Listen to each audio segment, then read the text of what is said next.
જૂનાગઢના મહારાષ્ટ્રના પૂર્વ મુખ્યપ્રધાન અને વર્તમાન નાયબ મુખ્યપ્રધાન એકનાથ શિંદેએ જૂનાગઢની ટૂંકી મુલાકાત લીધી હતી.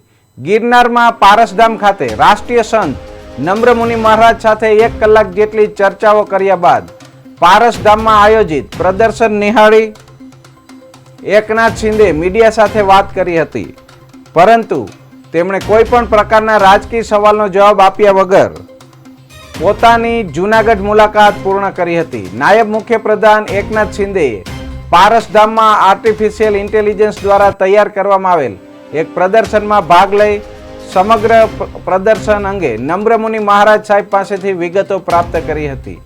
એકનાથ શિંદેએ રાષ્ટ્રીય સંત નમ્રમુનિ મહારાજ સાહેબના આશીર્વાદ લઈ તેમના દ્વારા થઈ રહેલા પ્રયાસોને બિરદાવ્યા હતા. નાયબ મુખ્યપ્રધાન એકનાથ શિંદેની જૂનાગઢની 2 કલાકની ખૂબ ટૂંકી મુલાકાત હતી. તેઓ મહારાષ્ટ્રથી સીધા ભવનાથ હેલીપેડ ખાતે આગમન થયું હતું.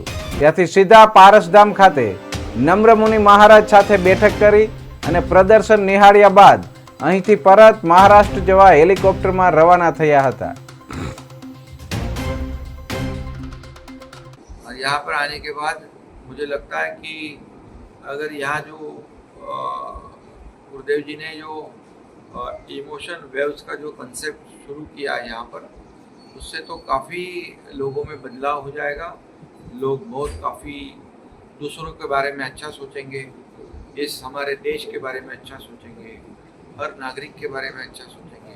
तो अपने आप जो मोह माया मत्सर सब हट जाएगा और सब दुख